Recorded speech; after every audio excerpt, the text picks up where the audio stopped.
The treasury vault was empty. 40 cedar chests, stripped bare. The copper bands that once held them shut lay scattered across the floor like the ribs of something gutted.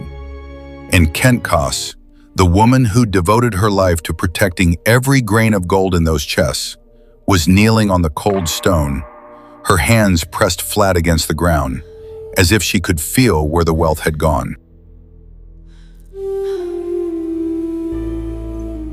But I'm getting ahead of myself. That moment came later. Let me take you back 3 months, to the night the royal treasurer of Upper and Lower Egypt first noticed that the numbers didn't add up, and made the mistake of doing something about it. Memphis in the dry season smelled like Kifi incense and river silt. The palace of Pharaoh Pepi II sprawled across the western bank of the Nile like something that had grown rather than been built. 60 years of additions, corridors that led to corridors, audience halls the old king hadn't entered in a decade. Kentkos had spent 14 years inside those walls. She knew every passage, every shortcut, every guard rotation down to the quarter hour. She'd risen through the ranks of the Treasury administration on the strength of one gift, a mind that tracked numbers the way a falcon tracks prey. When Pharaoh Pepi's vizier appointed her royal treasurer, the court whispered. Not because she was a woman, Egypt had always placed capable women in positions of authority. They whispered because the last treasurer had been removed under mysterious circumstances, and the one before that had simply vanished.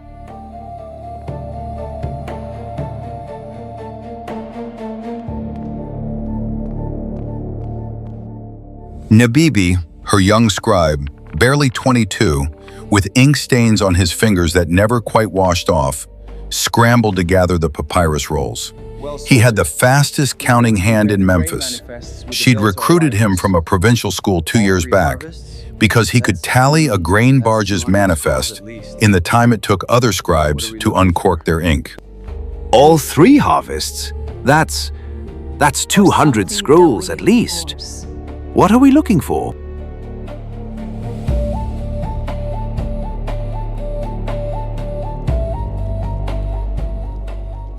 The discrepancy had appeared in the monthly reconciliation like a crack in a plastered wall. Small enough to ignore if you weren't looking. Large enough to bring the whole thing down if you pulled at it. 14 deben of gold. Not a fortune by royal standards, but 14 deben that the mines at Aswan said they'd shipped, and the treasury vault said had never arrived. She ran her thumb across the small copper scale hanging from a cord around her neck, a habit she'd carried since childhood. The scale had belonged to her father. He'd been a treasury accountant too once. He'd found discrepancies too once. He'd reported them once. They'd found his body in the Nile 3 days later. The official record said he'd drowned swimming. Kentkos was 8. She'd never believed the official record. But this was different. She was royal treasurer now. She had authority. She had the seal of Pharaoh Pepi himself authorizing her audits. The system worked. It just needed someone honest running it. That's what she told herself every morning. That's the lie that kept her going. 2 weeks of counting. 2 weeks of Nubia's reed pen clicking against his teeth. That nervous sound he made when the numbers refused to behave. And when the counting was done, 14 deben had become 400. Kentkos, this isn't a clerical error. This is a pattern. Someone's been draining the treasury for years. 400 deben of royal gold, enough to fund a provincial army, enough to build irrigation channels across 3 nomes, enough to destabilize the throne itself.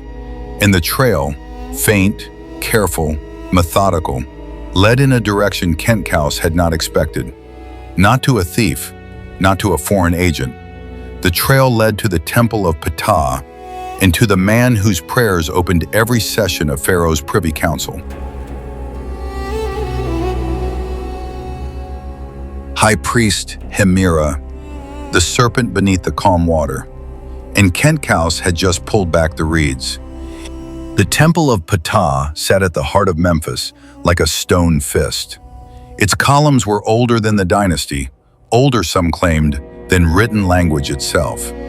Kentkaus had been inside hundreds of times for ceremonies and administrative consultations. She'd never been afraid of the place before. But walking through the hypostyle hall that evening, with Hemira's invitation folded in her belt, the shadows between the columns seemed deeper, and the torchlight didn't reach as far. By his wisdom.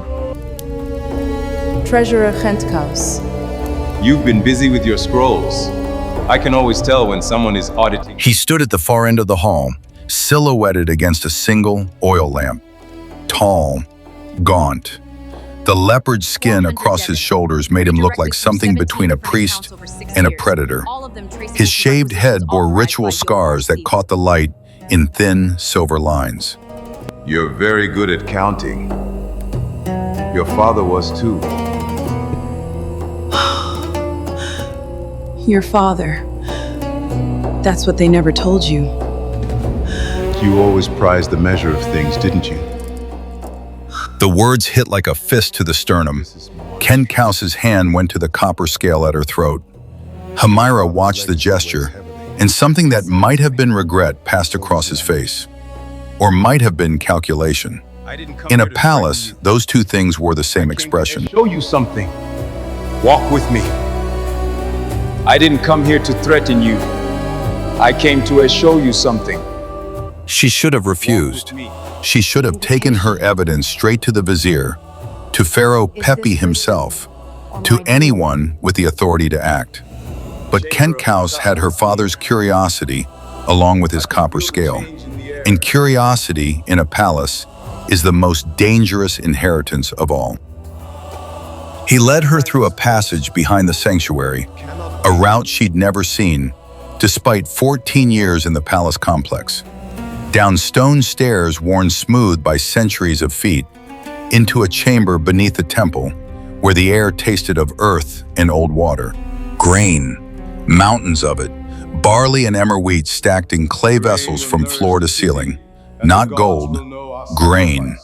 And records, papyrus sheets pinned to the walls, showing shipment dates, destinations, quantities.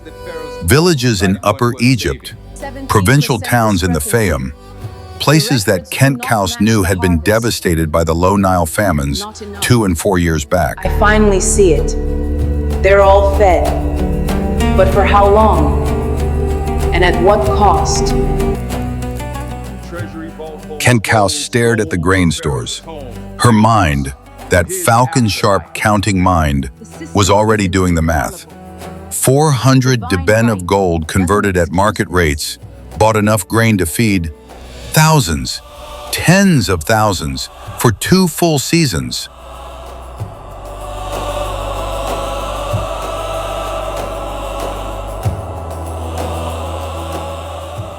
She wanted to argue. She wanted to say that the system worked, that the gold belonged to the throne by divine right, that redistribution without authorization was theft, regardless of intent. And all of those things were true, but so was this room full of grain. So were the village names on those papyrus sheets. That evening, Merit, Kentkaus's elder sister, the palace weaver who'd chosen simple work and a simple life, found her sitting on the granary steps, staring at the Nile. That face. I know that face. You found something you wish you hadn't.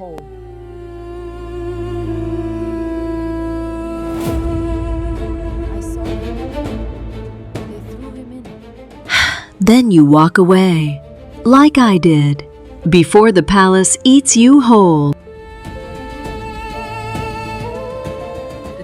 But Kentkaus couldn't walk away. She'd spent her whole life building toward this position, this authority, this chance to fix the system from within. Walking away meant admitting her father died for nothing. Walking away meant the lie she'd built her life on, that honesty within the system could redeem it, was just that, a lie. And there was Nabibi, sweet, earnest, ink-fingered Nabibi, who'd spent the past week following the same trail Kentkaus had already found. He appeared at her quarters that night with wide eyes and a trembling scroll. The grain shipments to the provinces 2 years ago, the ones that saved my village during the famine, they came from this account, Hamira's account. The gold we're investigating, it fed my family, Kentkaus. The serpent beneath the calm water had just shown its other face, and it looked disturbingly like mercy. 3 days. That's how long Kentkaus spent trying to build a third option, a path between loyalty and betrayal that didn't require sacrificing either. She drafted proposals, formal petitions to Pharaoh Pepi recommending a provincial grain fund, a restructured taxation system, a legitimate channel for the redistribution Hamira had been doing illegally. Reform, not punishment. Progress, not purges.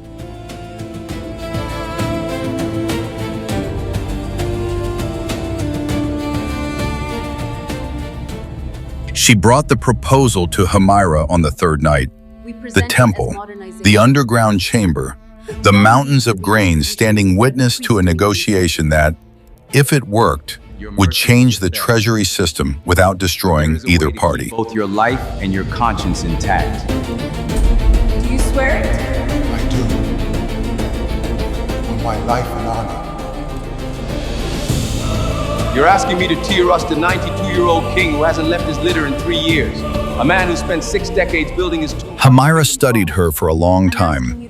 The oil lamp between them flickered. Shadows crawled across the Anubis painting on the far wall. The god of the dead weighing a heart against a feather. He nodded. She should have known. In a palace, private agreements don't stay private. Someone in Hamira's network, a scribe, a guard, a priest with divided loyalties, carried word of the meeting to the vizier. And the vizier carried it to the one person Kentkaus had been trying to manage around. Pharaoh Pepi II did not shout. He couldn't, his voice had been a whisper for 5 years. But when Kentkaus was summoned to the audience chamber and found the old king propped upright on his golden litter, eyes burning in a face like crumpled papyrus, the whisper carried more weight than any scream. You negotiated with the man who stole from my treasury. My treasury.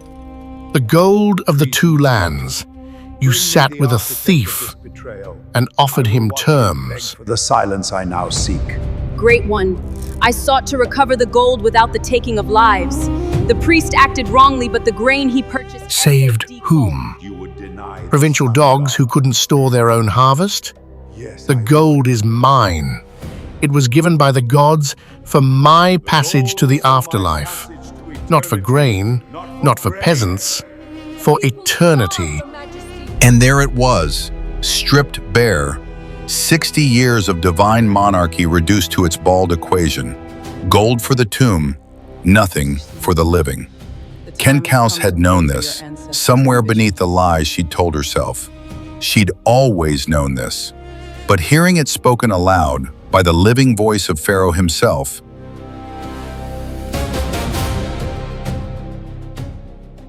the old king gave her a choice. Not the choice she'd wanted, not reform or punishment, a simpler choice, the kind palaces specialize in. Deliver me the priest. Every name in his network, every nomarch who touched my gold, or join them. She thought of her father, the copper scale against her skin, the body in the Nile. She thought of Nubia, whose village had been saved by stolen gold. She thought of Mereret, who'd told her to walk away. And then Kentkaus, royal treasurer of Upper and Lower Egypt, did what the system had always trained her to do. She chose the throne. She delivered every name. The purge began before sunrise. Magi guards sealed the temple of Ptah. Senbi, loyal Senbi, who'd sworn his service to Kentkaus personally, led the arrest teams through Memphis, rounding up priests, scribes, provincial agents. Hamira didn't resist. He stood in the underground chamber as the soldiers entered, surrounded by the grain that had fed 10,000 people, and looked at Kentkaus with an expression she'd carry for the rest of her life.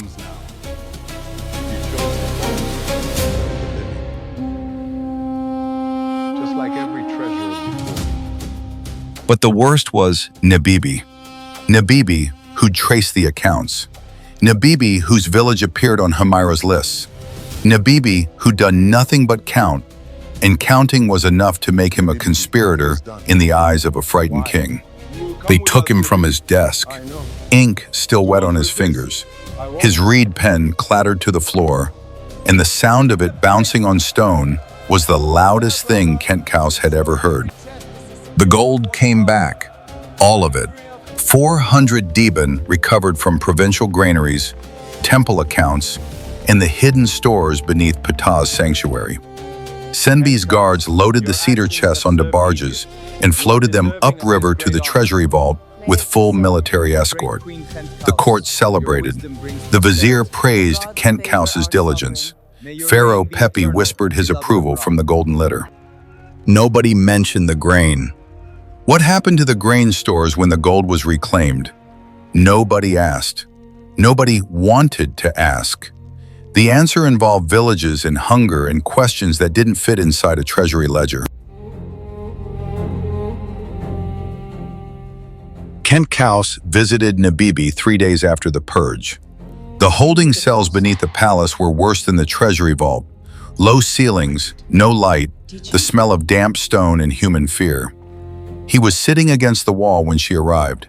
His ink-stained fingers were clean for the first time since she'd known him. They'd taken his reed pen. They'd taken everything. It doesn't make it easy. The grain that fed us during the famine. When they take it back. She had no answer. She opened her mouth and nothing came out. Not because she didn't know, but because the answer was the one thing she couldn't say to his face. Nobody feeds them. The gold goes back to the vault. The vault stores wealth for the afterlife. The living manage on their own. That was the system. That had always been the system. It works exactly as it was built, and it was built to eat people like me. I could not save you. It is not your fault. Thank you.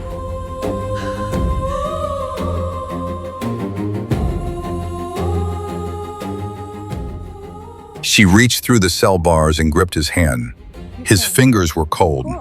She could feel the callus where his reed pen used to rest, a ridge of hardened skin that was already softening, already disappearing.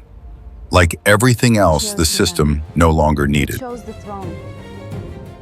Mereret was waiting outside the palace walls. The weaver, the sister who'd walked away.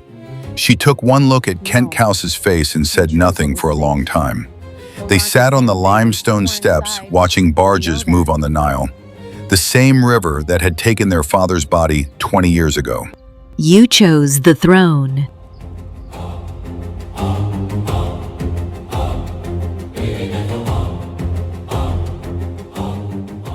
No, you chose what was safe. Those aren't the same thing. And somewhere inside, you know that. Kentkaus didn't argue. She couldn't. The copper scale at her throat felt heavier than it ever had. Her father had worn this scale when he'd found discrepancies. He'd reported them. They'd put him in the river. She'd found discrepancies too. She'd reported them. And the system had rewarded her with a promotion and a vault full of reclaimed gold. The difference between her and her father wasn't honesty. It was that she'd pointed the weapon in the direction the throne preferred.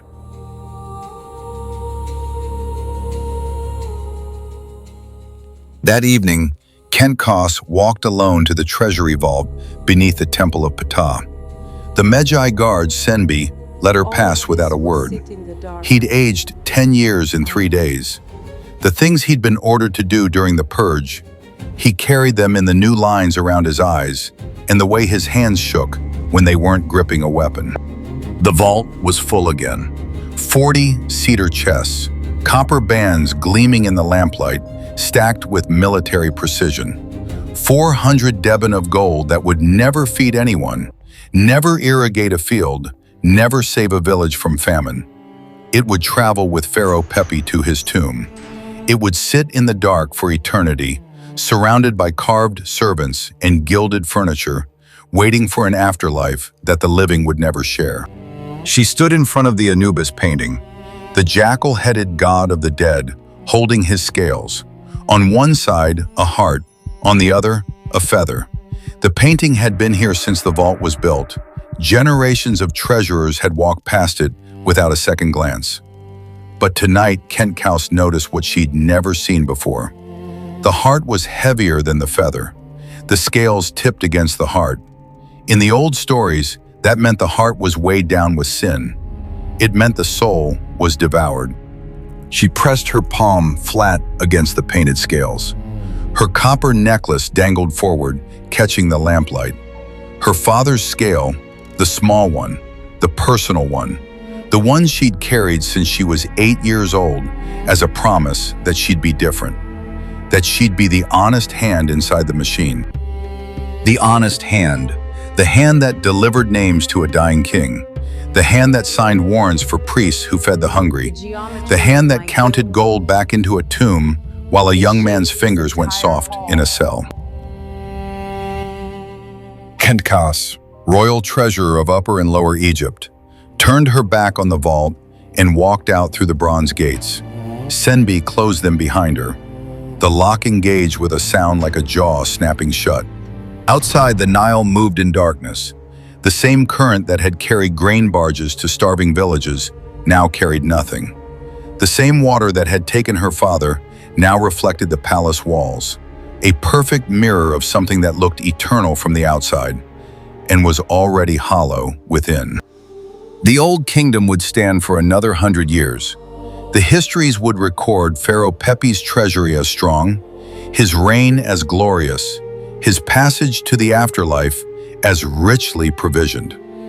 They would not record Nubia. They would not record Hamira's grain stores. They would not record the villages that starved the following year when the famine returned and no stolen gold arrived to save them. And they would not record what Kent Kaus whispered to herself as she walked along the river that night. The words her father must have whispered too, in his final hours, when he understood what honesty costs inside a machine built to punish it. The gold is safe. The gold is sealed. The gold feeds no one. And the serpent swallows its own tail. The Nile moved on, it always does, carrying silt, carrying secrets, carrying the weight of kingdoms that believed their gold would last forever. It didn't.